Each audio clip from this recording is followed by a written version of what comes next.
Hello, ഇന്നത്തെ കഥയിലേക്ക് എല്ലാവർക്കും സ്വാഗതം. അങ്ങനെ ചന്ദ്ര പലിശ കൊടുക്കാൻ വേണ്ടിയിട്ട് ഫിനാൻസറുടെ അടുത്തേക്ക് വന്നിട്ടുണ്ട്. അപ്പോൾ അയാൾ ചോദിക്കുന്നുണ്ട്, നിങ്ങൾ ഒറ്റയ്ക്കാണോ വന്നിട്ടുള്ളത്? വീട്ടിലുള്ള ഭർത്താവിനെയും മക്കളെയൊക്കെ വിളിച്ചുകൊണ്ട് വരാൻ ഞാൻ പറഞ്ഞിട്ടില്ലേ, ഇതിലവരെല്ലാവരും സൈൻ ചെയ്യണമെന്ന്. അപ്പോൾ ചന്ദ്ര ഇങ്ങനെ പേടിച്ച് പറിച്ച് നിൽക്കുകയാണ്. അപ്പോൾ അയാൾ ചോദിക്കുന്നുണ്ട്, നിങ്ങൾ ഇതുവരെ വീട് പണയം വെച്ച കാര്യം വീട്ടിലുള്ള ആരോടും പറഞ്ഞിട്ടില്ലല്ലേ? പറഞ്ഞിട്ടുണ്ടായിരുന്നു. എപ്പോഴാണ് പറഞ്ഞത്? ഇപ്പോൾ 2 ദിവസം മുന്നേ പറഞ്ഞിട്ടേ ഉള്ളൂ. എന്നിട്ട് എന്താ അവരാരും വരാതിരുന്നത്? അയാൾ ചോദിക്കുകയാണ്. അപ്പം പേടികൊണ്ട് ചന്ദ്ര പറയുന്നുണ്ട്, ഭർത്താവ് അദ്ദേഹത്തിൻ്റെ അമ്മയ്ക്ക് സുഖമില്ലാത്തത് കൊണ്ട് നാട്ടിലേക്ക് പോയിരിക്കുകയാണ്. മക്കളാരും ഇവിടെ അല്ല, പുറത്താണ്. പെട്ടെന്ന് അയാൾ ഓർത്തിട്ട് ചോദിക്കുകയാണ്, അല്ല നിങ്ങളല്ലേ പറഞ്ഞു നിങ്ങളുടെ മോൻ്റെ വിവാഹമാണെന്ന്, എന്നിട്ട് അവരില്ലേ നാട്ടിൽ? അത് അവർ രണ്ടുപേരും കല്യാണം കഴിഞ്ഞപ്പോൾ ഹണിമൂണിന് പോയിരിക്കുക. ചന്ദ്ര പെട്ടെന്ന് തന്നെ പറയുകയാണ്. ബാമ അത് സമ്മതിച്ചു കൊടുക്കുന്നുണ്ട്. അപ്പം അയാൾ ചോദിക്കുകയാണ്, ഇതെന്താ ക്ഷേത്രത്തിൽ വെച്ച് കണ്ടപ്പോൾ പറയാതിരുന്നേ? സാറ് ബിസിയായിരുന്നല്ലോ, അതുകൊണ്ടാണ് പറയാതിരുന്നേ. അപ്പോൾ ബാമയും പറയുന്നുണ്ട്, പേടിക്കേണ്ട സാറേ, ആധാരം പണയപ്പെടുത്തതുമായിട്ട് ബന്ധപ്പെട്ട് ഇവളുടെ ഭർത്താവോ മക്കളോ ഒരു പ്രശ്നത്തിനും വരില്ല. മാസാമാസം കൃത്യമായിട്ട് പലിശ അടക്കും, അധികം വൈകാതെ തന്നെ മുതലും അടക്കും, അല്ലേ ചന്ദ്രേ? ചന്ദ്രയും സമ്മതിക്കുകയാണ്. അപ്പോൾ ഫിനാൻസർ പറയുന്നുണ്ട്, ശരി, തൽക്കാലം ഈ മാസത്തെ പലിശ അടക്ക്. ചന്ദ്ര ബാഗ് തുറന്നിട്ട് 35,000 രൂപ എടുത്ത അയാൾക്ക് കൊടുക്കുകയാണ്. ഇതാ 35,000 രൂപയുണ്ട്. അപ്പോൾ അയാൾ ദേഷ്യത്തോടെ ചോദിക്കുകയാണ്, 35,000 രൂപയോ?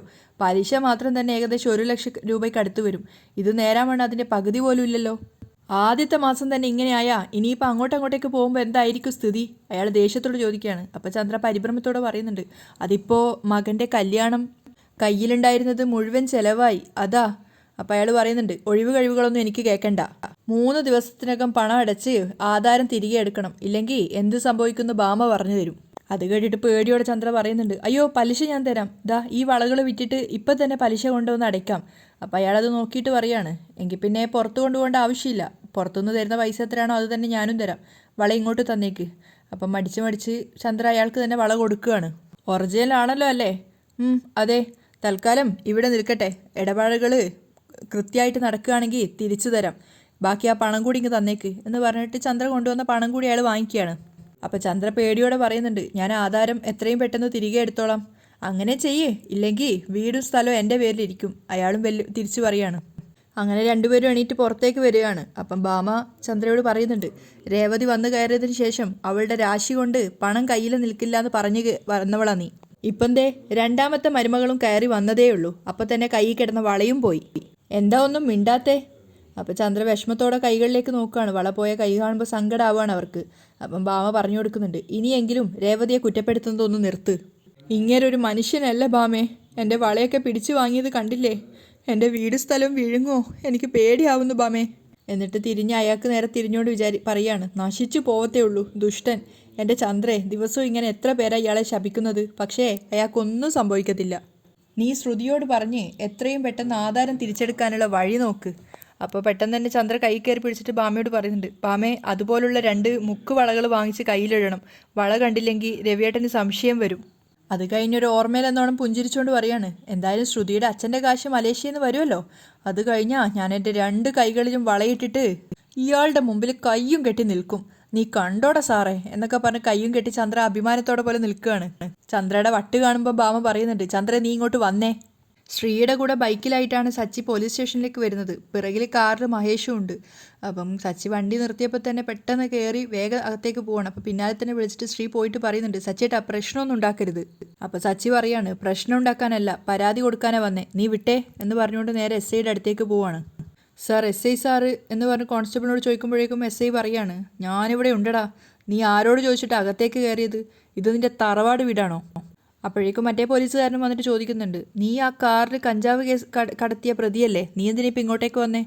അപ്പോൾ സച്ചി പറയുന്നുണ്ട്, സാറേ അന്നേ ഞാൻ പറഞ്ഞതാ, ഞങ്ങൾ നിരപരാധികളാ, എൻ്റെ കാറിൽ കഞ്ചാവ് വെച്ച് കടത്തിയവനെ ഇന്ന് ഞാനിപ്പോൾ കണ്ടുവെത്തി, അവനിക്കെതിരെ പരാതി നൽകാനാണ് ഞാൻ വന്നത്. എന്ത് പരാതി? ആ കേസൊക്കെ അന്നേ മായ്ച്ചു കളഞ്ഞില്ലേ, കഞ്ചാവ് കടത്തിയ കാറും നിനക്ക് തിരിച്ചു തന്നു. അയാൾ കൂസലില്ലാതെ പറയാണ്. അപ്പോൾ സച്ചി രണ്ടുപേരെ നോക്കിക്കൊണ്ട് പറയാണ്, കാറ് തിരികെ തന്നിരുന്നു, പക്ഷേ അതിൽ പണിയാവുന്നത് അത്രയും നിങ്ങളൊക്കെ പണിതായിരുന്നല്ലോ, മൊത്തം തകരാറിലാക്കിയല്ലേ കാറ് നിങ്ങൾ തിരികെ തന്നത്. അപ്പോഴേക്കും എസ് ഐ പിടിച്ചിട്ട് സച്ചിയെ കൊടയാണ്, എന്തോടാ നീ പറയുന്നത്, ഞങ്ങളാണോ നിന്റെ കാറ് തകരാറിലാക്കിയത്? അപ്പോൾ സച്ചി വേഗം അയാളുടെ കൈ തട്ടി മാറ്റിക്കൊണ്ട് പറയാണ്, സാറ് വിടി സാറേ, അന്നിവിടുന്ന് കാറ് തള്ളിയാണ് കൊണ്ടുപോയത്, നിങ്ങൾ തന്നെയാണ് കാർ ഡാമേജ് ആക്കിയത്, അതിന് പകരം ചോദിക്കാൻ എനിക്ക് അറിയാഞ്ഞിട്ടല്ല. അപ്പോഴേക്ക് എസ് ഐയും ചൂടാവുകയാണ്, നിർത്തടാ, എന്താ നിന്റെ പ്രശ്നം? അപ്പോൾ സച്ചി കുറച്ച് ദേഷ്യത്തോടെ തന്നെ പറയുന്നുണ്ട്, ഞാൻ പറഞ്ഞല്ലോ സാറേ, പരാതി തരാനാണ് ഞാൻ വന്നത്. എൻ്റെ കാറിൽ കഞ്ചാവ് വെച്ചതിന് പിന്നിൽ ബ്ലേഡുകാരൻ ഗജാനന്ദനാ സാറേ. അപ്പോൾ എസ് ഐയും പരസ്പരം മുഖത്തോടെ മുഖം നോക്കുകയാണ്. അപ്പോൾ സച്ചി പറയുന്നുണ്ട്, ഗജാനന്ദൻ്റെ കിങ്കരന്മാരായിട്ടുള്ള രണ്ടുപേരെ കിട്ടിയപ്പോൾ അവരെ തല്ലിയപ്പോൾ അവരിലൊരുത്തൻ സത്യം പറഞ്ഞു. അപ്പോഴേക്കും മഹേഷും കയറി വന്നിട്ട് പറയാണ്, അന്ന് ട്രിപ്പ് ബുക്ക് ചെയ്തതും കാറിൽ പലഹാരങ്ങളാണെന്ന് പറഞ്ഞ് കഞ്ചാവ് വെച്ചതും അവരാണ് സാറേ. ഗജാനന്ദനെതിരെ പരാതി തരാനാണ് ഞാൻ വന്നത്. അവനെ അറസ്റ്റ് ചെയ്യണം സാറേ. അപ്പോഴേക്കും ഐക്ക് സച്ചിയോടുള്ള ചൊരുക്ക് കാരണം അവർക്ക് അറിയാം സച്ചി പറയുന്ന സത്യമാണെന്ന്. എന്നാലും വിശ്വസിക്കില്ല എന്നുള്ള വാശിയാണ്.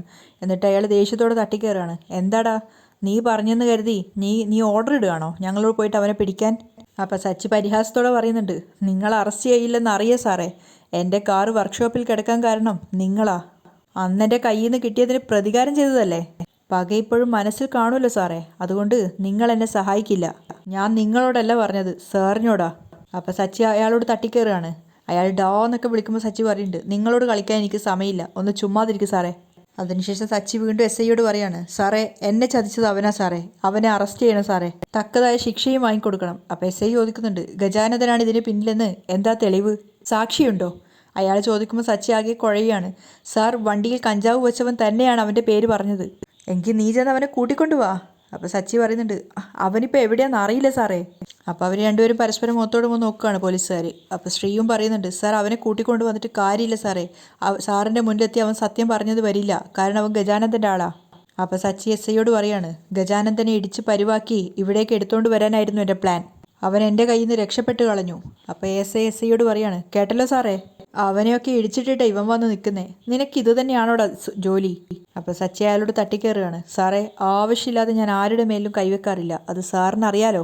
അയാൾക്ക് സച്ചിയോട് നല്ല പ്രതികാരം തോന്നുന്നുണ്ട്. അപ്പോൾ സച്ചി പറയാണ്, ഗജാനന്ദൻ നല്ല റൗഡിയാ, കൊള്ളപ്പലിശയ്ക്ക് കാശ് കടം കൊടുക്കുന്നവൻ, പാവങ്ങളുടെ വയറ്റത്തടിക്കുന്നവൻ, പാവങ്ങളുടെ കഞ്ഞി കൈയിടുന്ന അവനെ ഞാൻ മുമ്പും തല്ലിയിട്ടുണ്ട്, ഇനിയും തല്ലും.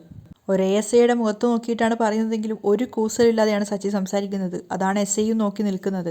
അപ്പോൾ സച്ചി ഐയോട് പറയാണ്, സാറേ എന്നോട് അവന് വൈരാഗ്യമുണ്ട്, എന്നെ കൊടുക്കാനാ കാറിൽ അവൻ കഞ്ചാവ് വെച്ചത്, അവനെ അറസ്റ്റ് ചെയ്യണം സാറേ. അപ്പം അയാൾ ഐയെ നോക്കുന്ന സമയത്ത് അയാൾ പറയുന്നുണ്ട്, നീ എന്താടാ ഞങ്ങളുടെ മേലധികാരിയോ? അറസ്റ്റ് ചെയ്യാൻ ഞങ്ങളെ നീ ഓർഡർ ഇടുകയാണോ? അന്ന് ACPയുടെ ഭാര്യ പറഞ്ഞതുകൊണ്ട് മാത്രം നീ രക്ഷപ്പെട്ടെ. ഇപ്പം വേണമെങ്കിലേ നിന്നെ പിടിച്ച് അകത്തിടാം. നീ അടിച്ചവൻ പരാതി തന്നാൽ മാത്രം മതി. സച്ചിക്ക് അയാളോട് ദേഷ്യം വരുന്നുണ്ടായിരുന്നു, പക്ഷെ സ്വയം നിയന്ത്രിച്ച് നിർത്തുകയാണ്. അപ്പോൾ അയാൾ വീണ്ടും പ്രകോപിപ്പിക്കുന്നുണ്ട്, അയാളുടെ അടുത്ത് നിന്നൊരു പരാതി വാങ്ങിക്കേണ്ടടാ, നിന്നെ എടുത്ത് അകത്തിടാൻ. അപ്പോഴേക്കും ശ്രീ ഇടപെടുകയാണ്, സാറേ അപ്പോഴുണ്ടായ ഒരു ദേഷ്യത്തിന് അടിച്ചു പോയതാ. ഗജാനന്ദനെ അറസ്റ്റ് ചെയ്ത് ചോദ്യം ചെയ്താൽ അയാൾ സത്യം പറയും. ഏട്ടൻ്റെ ഭാഗത്ത് ഒരു തെറ്റുമില്ലെന്ന് മനസ്സിലാവും സാറേ. അപ്പോൾ ഐയും പറയുന്നുണ്ട്, നിങ്ങൾ പറയുമ്പോൾ അറസ്റ്റ് ചെയ്യലല്ല ഞങ്ങളുടെ ജോലി, അവനെതിരെ വ്യക്തമായ തെളിവുമായിട്ട് വാ, അപ്പോൾ നോക്കാം. അപ്പോൾ സച്ചി തിരിച്ചു ചോദിക്കുകയാണ്, സാറേ അന്ന് എന്നെ അറസ്റ്റ് ചെയ്തത് വ്യക്തമായ തെളിവ് കിട്ടിയിട്ടാണോ? അപ്പോൾ അയാൾ തലതാഴ്ത്തി നിൽക്കുകയാണ്. അപ്പോൾ സച്ചി വീണ്ടും പറയുന്നുണ്ട്, അവനെ അറസ്റ്റ് ചെയ്യണം സാറേ, എനിക്ക് നീതി കിട്ടണം. അപ്പോഴും മറ്റേയാൾ ഇങ്ങനെ ചൊറിഞ്ഞുകൊണ്ടിരിക്കുകയാണ് സച്ചിയെ. ഓ പിന്നെ നീതി ഞങ്ങളുടെ പോക്കറ്റിൽ കിടക്കുകയല്ലേ, നീ ചോദിക്കുമ്പോൾ എടുത്തു തരാൻ. അപ്പോൾ സച്ചിയും പറയുന്നുണ്ട്, അത് നിങ്ങളുടെ അടുത്ത് നിന്ന് കിട്ടില്ല എന്ന് എനിക്കറിയാം. ഡാ അന്ന് നീ ഇതുപോലെ സംസാരിച്ചതിനാ എൻ്റെ കയ്യിൽ നിന്ന് നീ വാങ്ങിയത്. അന്ന് എൻ്റെ കയ്യിൽ നിന്ന് കിട്ടിയത് നീ മറന്നെന്ന് തോന്നുന്നു, അതാ നീ വീണ്ടും നാക്കിട്ടടിക്കുന്നേ. തടി കേടാവാതെ പോവാൻ നോക്കടാ. അപ്പോൾ സച്ചി പറയുന്നുണ്ട്, പോവാൻ പറയാൻ ഇത് താങ്കളുടെ അമ്മാവൻ്റെ വീടൊന്നും അല്ലല്ലോ. ഡോ എന്ന് പറഞ്ഞുകൊണ്ട് ഐ സച്ചിയുടെ ഷർട്ടിന് കുത്തിപ്പിടിക്കുകയാണ്. അപ്പോഴേക്കും ശ്രീയും മഹേഷും കൂടെ സച്ചിയെ പിടിച്ചു വെക്കുന്നുണ്ട്. അപ്പോൾ ഐ എഴുന്നേറ്റിട്ട് പറയാണ്, നിർത്തടാ. അപ്പോൾ സച്ചി ഐയുടെ കൈ ദേഹത്തു നിന്ന് എടുത്തു മാറ്റിയിട്ട് ഐയോട് പറയുന്നുണ്ട്, സാറേ ഇത് പോലീസ് സ്റ്റേഷനാണ്, ഞങ്ങൾ ജനങ്ങളുടെ സംരക്ഷണത്തിനും ഉത്തരവാദിത്തത്തിനും വേണ്ടിയിട്ടാണ് നിങ്ങളെ ഇവിടെ പിടിച്ചു നിർത്തിയിരിക്കുന്നത്. പരാതി തരാൻ വരുന്നവരെ ആട്ടിപ്പായിക്കുക. എനിക്ക് പരാതിയുണ്ട് സാറേ, അത് പരിഹരിക്കണം. ഗജാനന്ദനെ അറസ്റ്റ് ചെയ്തേ പറ്റൂ. അപ്പോൾ ഐ വീണ്ടും പറയുന്നുണ്ട്, നീ തെളിവ് കൊണ്ടുവാ, നോക്കാന്ന് പറഞ്ഞല്ലോ. അപ്പോൾ സച്ചി ദേഷ്യത്തോടെ പറയാണ്, തെളിവ് കണ്ടെത്തേണ്ടതേ നിങ്ങളുടെ ജോലിയാ, എൻ്റെ ജോലിയല്ല. അപ്പോൾ ഐ വീണ്ടും പറയുന്നുണ്ട്, കൂടുതൽ ന്യായം പറയാതെ പോകുന്നതാണ് നിനക്ക് നല്ലത്. ഇനിയും ഇവിടെ നിന്നാ നിന്നെ പിടിച്ച് അകത്തിടും. എന്നാൽ അതൊന്നും കാണണല്ലോ സാറേ. സച്ചിയും ഒരു കട്ടക്കായിട്ട് നിൽക്കുകയാണ്. അപ്പോഴേക്കും മഹേഷും ശ്രീയും കൂടി സച്ചിയെ പിന്തിരിപ്പിക്കുന്നുണ്ട്. അപ്പോൾ ഐയും പറയാണ്, കൂടുതൽ പ്രശ്നം ഉണ്ടാക്കാതെ ഇവനെ ഇവിടുന്ന് വിളിച്ചോണ്ട് പോ. അങ്ങനെ സച്ചിയെയും കൂട്ടിയിട്ട് ശ്രീയും മഹേഷും പുറത്തേക്ക് വരികയാണ്. അപ്പോൾ ശ്രീ പറയുന്നുണ്ട്, ഏട്ടനോട് പറഞ്ഞതല്ലേ പ്രശ്നമൊന്നും ഉണ്ടാക്കരുതെന്ന്, അതിന് ഞാനാണോ പ്രശ്നം ഉണ്ടാക്കിയത്, അവരല്ലേ? അപ്പോൾ മഹേഷ് പറയുന്നുണ്ട്, വാക്കാൽ പറഞ്ഞതല്ലേ ഉള്ളൂ, നമുക്കൊരു പരാതി എഴുതി കൊടുക്കാം. അപ്പം സച്ചി പറയാണ്, അവരത് ചുരുട്ടിക്കൂട്ടി വേസ്റ്റ് ബാസ്ക്കറ്റിലിടും. അന്ന് ഞാൻ തല്ലിയതിൻ്റെ പക ആ ഐയുടെ മനസ്സിലുണ്ട്. എന്നിട്ട് ഇറങ്ങി പുറത്തേക്ക് വന്നിട്ട് സച്ചി പറയുന്നുണ്ട് തെളിവ് ഹാജരാക്കി കൊടുക്കണം എന്നാൽ അപ്പോൾ അവരെ അറസ്റ്റ് ചെയ്യാതിരിക്കാൻ പറ്റില്ല. തെളിവിന് എവിടെ പോവും? മഹേഷ് ചോദിക്കുകയാണ്. അപ്പോൾ ശ്രീ പറയുന്നുണ്ട് കാറിൽ കഞ്ചാവ് വെച്ചതിന് പിന്നിൽ ഗജേന്ദ്രനാണെന്ന് എനിക്ക് മുന്നേ അറിയായിരുന്നു ഏട്ടാ. എടാ നീ എന്താ പറഞ്ഞേ? നീ എന്താ മുന്നേ അറിഞ്ഞിട്ട് എന്നോട് പറയാതിരുന്നത്? അത് പിന്നെ ഏട്ടൻ ദേഷ്യത്തിൽ അവനെ എന്തെങ്കിലും നീ എന്തേ അന്ന് എന്നോട് ഇത് പറയാതിരുന്നത്? ചതിച്ചത് ആരാണെന്നറിയാൻ എത്ര നാളും ഞാൻ അലഞ്ഞു എന്നറിയോ? അപ്പം മഹേഷും ചോദിക്കുന്നുണ്ട് കാറിൽ കഞ്ചാവ് വെച്ചതിന് പിന്നിൽ അവരാണെന്ന് ശ്രീക്ക് എങ്ങനെ അറിയാം? അതന്ന് കാറിൽ കഞ്ചാവ് വെച്ചത് സ്ഥലമൊക്കെ മഹേഷ് പറഞ്ഞിട്ടുണ്ടായിരുന്നല്ലോ. അപ്പോൾ ആ സ്ഥലത്തുള്ള ഒരു CCTV ഉള്ള ഒരു സൂപ്പർ മാർക്കറ്റിൽ പോയി അന്വേഷിച്ചപ്പോൾ അവർ CCTVയിൽ കാണിച്ചു തന്നിട്ടുണ്ടായിരുന്നു. അപ്പോൾ അതിൽ ഗജാനന്ദൻ്റെ ആൾക്കാർ വന്നിട്ട് വണ്ടിയിൽ പലഹാരത്തിൻ്റെ പൊതിയായിട്ട് അത് വെക്കുന്നതൊക്കെ ഞങ്ങൾ കണ്ടിട്ടുണ്ടായിരുന്നു. ഏട്ടനോടുള്ള വൈരാഗ്യത്തിന് ഗജാനന്ദൻ ചെയ്തതാണെന്ന് പെട്ടെന്ന് തന്നെ മനസ്സിലാവുമല്ലോ. അപ്പം ചച്ചി പറയുന്നുണ്ട് നീ അത് അപ്പം തന്നെ പറയണ്ടേ ശ്രീകാന്തേ, വാ നമുക്ക് അവിടുന്ന് ഫുട്ടേജ് വാങ്ങി പോലീസുകാർക്ക് കൈമാറാം. ഗജാനന്ദനെ അറസ്റ്റ് ചെയ്യാനുള്ള തെളിവായിട്ട് അത് മതി. അങ്ങനെ മഹേഷിനെയും കൂട്ടിയിട്ട് 3 പേരും കൂടെ ആ സൂപ്പർ മാർക്കറ്റിലേക്ക് പോവാണ്. അതേസമയം മുറിയിൽ വെച്ചിട്ട് ശ്രുതി ഓരോരോ കാര്യങ്ങൾ കമ്പ്യൂട്ടറിൽ ലാപ്ടോപ്പിൽ നോക്കിക്കൊണ്ടിരിക്കുകയാണ്. അപ്പോഴേക്കും ശ്രുതി പിന്നാലെ വന്നിട്ട് കെട്ടിപ്പിടിച്ചൊരു ഉമ്മ കൊടുക്കുന്നുണ്ട്. ശ്രുതി ഞെട്ടിപ്പോവുകയാണ്. അപ്പം അവൻ ചോദിക്കുന്നുണ്ട് എന്താ ചെയ്തതെന്നൊക്കെ ചോദിച്ച സമയത്ത് ശ്രുതി പറയാണ് ഞാൻ ശ്രുതിക്ക് വേണ്ടി ഒരു സർപ്രൈസ് നോക്കുകയാണ്. എനിക്കാണോ സർപ്രൈസ്? എന്താ വാച്ചാണോ അതോ മൊബൈൽ ഫോണോ എന്നൊക്കെ ചോദിക്കുന്ന സമയത്ത് ശ്രുതി പറയുന്നുണ്ട് അതൊന്നുമല്ല, ഇപ്പോൾ അത്യാവശ്യമായിട്ട് വേണ്ടതൊരു ജോലിയാണ്. ജോലിക്ക് വേണ്ടിയിട്ടാണ് ഞാൻ സെർച്ച് ചെയ്യുന്നതെന്നൊക്കെ പറഞ്ഞപ്പോഴേക്ക് ശ്രുതിയുടെ മുഖം വാടുകയാണ്. അത് ഞാൻ പറഞ്ഞില്ല എനിക്കിപ്പം എന്തിനാ പെട്ടെന്നൊരു ജോലി? അങ്ങനെയല്ല ശ്രുതി, നമുക്കിപ്പോൾ ജോലിയാണ് അത്യാവശ്യം. നമുക്ക് വേണ്ടിയല്ലേ ആൻറ്റി ഇത്രയും കടങ്ങളൊക്കെ ഉണ്ടാക്കിയത്. അപ്പോൾ അത്യാവശ്യം ആൻറ്റിക്ക് പലിശ അടക്കാനുള്ള പൈസയെങ്കിലും നമ്മൾ ഉണ്ടാക്കി കൊടുക്കണ്ടേ എന്നൊക്കെ ശ്രുതി പറയുന്നുണ്ട്. പക്ഷെ അപ്പോഴൊന്നും ശ്രുതിയുടെ മുഖം മാറുന്നില്ല. കാരണം ജോലി എന്താണെന്നും കൂടെ കേട്ടപ്പോൾ തീരെ ദേഷ്യം വരികയാണ്. കാരണം ഒരു കാറിൻ്റെ സ്ഥലത്താണ്, ഒരു വണ്ടിയുടെ ഷോറൂമിലാണെന്നൊക്കെ പറഞ്ഞ സമയത്ത് വീണ്ടും ഒരു ദേഷ്യം പോലെ തോന്നുകയാണ്. ഞാൻ ഇത്രയും പഠിച്ചിട്ട് എൻ്റെ ക്വാളിഫിക്കേഷന് ചേരാത്ത ജോലിയാണോ എന്നൊക്കെ പറഞ്ഞിട്ട് ശ്രുതിയുടെ മുഖം വാടുകയാണ്. അപ്പോൾ ശ്രുതി സമാധാനിപ്പിക്കുന്നുണ്ട് തൽക്കാലം ആ ഒരു ജോലി ചെയ്യും, അതിനിടയിൽ ശ്രുതിയുടെ ജോലിക്ക് അനുസരിച്ചിട്ടുള്ള ജോബ് നമുക്ക് പഠിപ്പിനനുസരിച്ചുള്ള ജോബ് നമുക്ക് നോക്കാമെന്നൊക്കെ പറഞ്ഞ് അവന് സമാധാനിപ്പിക്കുകയാണ്. എനിക്ക് വേണ്ടിയിട്ട് എന്നൊക്കെ പറഞ്ഞിട്ട് അവളിങ്ങനെ കൊഞ്ചിക്കൊഴിയാണ്. ഓക്കെ എനിക്ക് ഒരു ചായ എടുത്ത് തരുമെന്ന് ചോദിക്കുന്നുണ്ട്. എന്ത് വേണേലും ചെയ്യാം, തൽക്കാലം ജോലിക്ക് പോവോ എന്നൊക്കെ ചോദിച്ചതിന് ശേഷം അവൾ ചായ എടുക്കാൻ വേണ്ടി താഴെ പോവാണ്. അപ്പോൾ രേവതി താഴത്തുനിന്ന് പച്ചക്കറിയൊക്കെ അരിയുന്നുണ്ടായിരുന്നു. അവിടെ എത്തിയിട്ട് രേവതിയോട് പറയാണ് എനിക്കൊരു ഗ്ലാസ് ചായ എടുത്ത് തരുമെന്ന്. ശ്രുതിക്കാണോ ചായ എന്ന് ചോദിക്കുന്ന സമയത്ത് അവൾ പറയുന്നുണ്ട് എനിക്കല്ല ശ്രുതിക്കാണ്. അങ്ങനെയെങ്കിൽ അടുക്കളയിൽ ചായപ്പൊടിയും പഞ്ചസാരയും ഒക്കെ ഉണ്ട്, ശ്രുതി പോയിട്ട് ചായ ഉണ്ടാക്കി കൊടുക്കൂ എന്ന് പറയുന്ന സമയത്ത് ശ്രുതി ചോദിക്കും ഞാനാണ് ഉണ്ടാക്കേണ്ടത്? എനിക്കാണെങ്കിൽ ഒരുപാട് ജോലിയുണ്ട്, പച്ചക്കറി അരിയണം, ഭക്ഷണം ഉണ്ടാക്കാനുണ്ട്, ഒരുപാട് ജോലികളുണ്ട്. അപ്പോൾ ശ്രുതിക്കാണെങ്കിൽ അടുക്കളയിൽ കയറാൻ ഭയങ്കര മടിയാണ്. അല്ല ഞാൻ എന്നൊക്കെ പറഞ്ഞ് അവളിങ്ങനെ നിൽക്കുമ്പോഴേക്കും മൈൻഡ് വെക്കാതെ രേവതി അവിടുന്ന് പോവുകയാണ്. അപ്പോഴേക്കും ചന്ദ്ര അങ്ങോട്ടേക്ക് വന്നിട്ട് ശ്രുതിയുടെ മുഖം വാടിയത് കണ്ടിട്ട് ചോദിക്കുകയാണ് എന്താ മോളെ? അത് ശ്രുതിക്കൊരു ചായ വേണമെന്ന് പറഞ്ഞു. ഞാൻ രേവതിയോട് പറഞ്ഞ സമയത്ത് രേവതി എന്നോട് തന്നെ ഉണ്ടാക്കി കൊടുക്കാനാണ് പറഞ്ഞത്, അവൾ ഉണ്ടാക്കി തരില്ല എന്ന് പറഞ്ഞിട്ട് പോയി എന്നൊക്കെ പറഞ്ഞിട്ട് ശ്രുതി ഇങ്ങനെ ഭയങ്കര പാവത്തിൻ്റെ കൂട്ട് നിൽക്കുകയാണ്. അപ്പോൾ ചന്ദ്ര ദേഷ്യത്തോട് പറയുന്നുണ്ട് അവൾ തന്നെ ചായ ഉണ്ടാക്കി തരും, മോള് വിഷമിക്കണ്ട, മോളിപ്പോൾ പോയിക്കോ.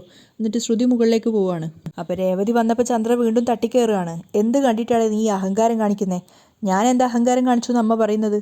ഒരു കപ്പ് ചായക്കല്ലേ നിന്നോട് ശ്രുതി ചോദിച്ചുള്ളൂ, അതുണ്ടാക്കി കൊടുത്താൽ നിനക്ക് കുറച്ചിൽ വരുമോ? അപ്പോൾ രേവതി പറയുന്നുണ്ട് എനിക്കിവിടെ കുറച്ച് ജോലിയുണ്ട് അമ്മേ. എന്തൊക്കെ ജോലികൾ എടുക്കുന്നു? പിന്നെ ഈ വീട് മൊത്തം നോക്കി നടത്തുന്ന ജോലി നിൻ്റെ തലയിലാണല്ലോ. ഭക്ഷണം ഉണ്ടാക്കണം, പാത്രം കഴുകണം, പച്ചക്കറി അരിയണം, ഇതൊക്കെ അമ്മ ചെയ്യുമോ? അപ്പോൾ ചന്ദ്ര ചോദിക്കുകയാണ് ഒരു ചായ ഉണ്ടാക്കാൻ എത്ര സമയം വേണം? അല്പസമയം ഇതൊക്കെ മാറ്റി വെച്ചിട്ട് ഒരു ചായ ഉണ്ടാക്കി കൊടുക്കായിരുന്നില്ലേ നിനക്ക്? അവളോട് ചായ ഉണ്ടാക്കി കൊടുക്കാൻ പറയാൻ ആജ്ഞാപിക്കാൻ നീ ആരാ?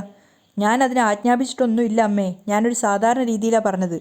ശ്രുതിക്കെന്താ ചായ ഉണ്ടാക്കി കൊടുക്കാൻ അറിയില്ലേ? അതൊക്കെ നീ എന്തിനാ ആലോചിക്കുന്നേ? ചന്ദ്രക്ക് ദേഷ്യം വരികയാണ്. തീ വേണമെന്ന് പറഞ്ഞാൽ ഉണ്ടാക്കി കൊടുക്കണം, അതാ നിന്റെ ജോലി. അപ്പം രേവതി ദേഷ്യത്തോടെ പറയാണ് അമ്മയുടെ മൂത്ത മകന് വേണ്ടി ഞാൻ ഒന്നും ചെയ്യില്ല എന്ന് അമ്മയ്ക്കറിയാലോ, പിന്നെ എന്തിനാ സംസാരിക്കുന്നേ? അപ്പം ചന്ദ്ര ചോദിക്കുന്നുണ്ട് ഓ അങ്ങനെ ഒരു ശബ്ദം എടുത്തിരിക്കുക, അവനാണ് ഇവിടുത്തെ മൂത്ത മകൻ, ഇവിടുത്തെ ഓമനപുത്രൻ, അവന് വേണ്ടുന്നത് നീ ചെയ്തു കൊടുത്തിരിക്കണം. അപ്പം രേവതി നോക്കാണ്ട് പറയാണ് ആ ഓമനപുത്രന് വേണ്ടുന്നത് ചെയ്തു കൊടുക്കരുതെന്ന് അദ്ദേഹം പറഞ്ഞിട്ടുണ്ട്. നിന്റെ കെട്ടിയവൻ പറഞ്ഞാ നീ എല്ലാം അതേപടി അങ്ങ് അനുസരിക്കോ? അനുസരിക്കും. രേവതിയും വിട്ടുകൊടുക്കുന്നില്ല. ഓ നിന്റെ കെട്ടിയവനിപ്പം നിന്നെ തലയിലെടുത്ത് വെച്ച് നടക്കുകയാണല്ലോ, അതിൻ്റെ തലക്കനായിരിക്കും നിനക്ക്. നീ കൂടുതൽ അഹങ്കരിക്കൊന്നും വേണ്ട, അവൻ എപ്പോൾ വേണമെങ്കിലും നിന്നെ താഴെ ഇടും. ഓ ശരി, രേവതിയും പറയുന്നുണ്ട്. ആഹാ നീ എന്നെ കളിയാക്കുക? ശരി എന്ന് പറഞ്ഞാൽ എങ്ങനെയാ അമ്മ അത് കളിയാക്കലാവുന്നത്? ചന്ദ്രക്ക് ദേഷ്യം വരികയാണ്. വായിലെ നാവിത്തിരി കൂടുന്നുണ്ട്. വേണ്ട മോളെ വേണ്ട, മുമ്പേയുള്ള നാവ് തന്നെ അമ്മേ, അതിൻ്റെ നീളം ഇത്തിരി കൂടിയിട്ടൊന്നുമില്ല. തർക്കുത്തരം പറയുന്നുണ്ട് നീ. ശ്രുതിക്ക് മാത്രമല്ല ശ്രുതിക്കും നീ തന്നെ ഉണ്ടാക്കി കൊടുക്കണം. പെട്ടെന്ന് ഇട്ട് കൊടുക്ക്. അപ്പം രേവതി പറയാണ്, ശ്രുതിക്ക് വേണമെങ്കിൽ ഞാൻ ചായ ഇട്ട് കൊടുക്കാം, അവളോട് വന്ന് ഈ പച്ചക്കറിയൊക്കെ അരിയാൻ പറയാമേ. എന്താ നീ പറഞ്ഞേ? ശ്രുതി വന്ന് പച്ചക്കറി അരിയാനാ? അതെ, ശ്രുതി ഈ വീട്ടിലെ മൂത്ത മരുമോളല്ലേ, അവക്കും വേണമെങ്കിൽ ഇതൊക്കെ ചെയ്യാം, ഒരു കുഴപ്പമില്ല. അവളെന്താ നിന്നെപ്പോലെ ഒന്നുമില്ലാത്ത വീട്ടിൽ നിന്നാ വന്നേ? കോടികളുടെ ആസ്തിയുള്ള കുടുംബത്തിൽ നിന്ന് അവൾ വന്നത്. പണക്കാരി പെണ്ണ്, അവളുടെ വീട്ടിലെ 10ഓളം വേലക്കാരുണ്ട്. അപ്പം രേവതി പറയാ, അതിലൊരാളോടെ ഇങ്ങോട്ട് വരാൻ പറയാമേ, ടീ ഉണ്ടാക്കി കൊടുക്കട്ടെ. അപ്പം ചന്ദ്ര പറയുന്നുണ്ട്, ഇങ്ങനെയൊക്കെ പറയാൻ സച്ചിയാണോ നിന്നെ പഠിപ്പിച്ചത്? രേവതി മറുപടിയൊന്നും പറയുന്നില്ല. നോക്ക്, അധിക നാൾ നീ ഇങ്ങനെ അഹങ്കരിച്ച് നടക്കില്ല, ഒരു ദിവസം ഇതൊക്കെ മാറും. ഇവിടെ എല്ലാത്തിനും നീ വേണമെന്നുള്ള നിന്റെ ധാരണയില്ലേ, അതധികം വേണ്ട. എൻ്റെ മോനും മരുമോക്കും ചായ ഉണ്ടാക്കി കൊടുക്കാനേ എനിക്കറിയാം. അതും പറഞ്ഞ് രേവതിയെ വെല്ലുവിളിച്ചുകൊണ്ട് ചന്ദ്ര അടുക്കളയിലേക്ക് പോവാണ്. അവിടെയാണ് ഇന്നത്തെ എപ്പിസോഡ് അവസാനിക്കുന്നത്.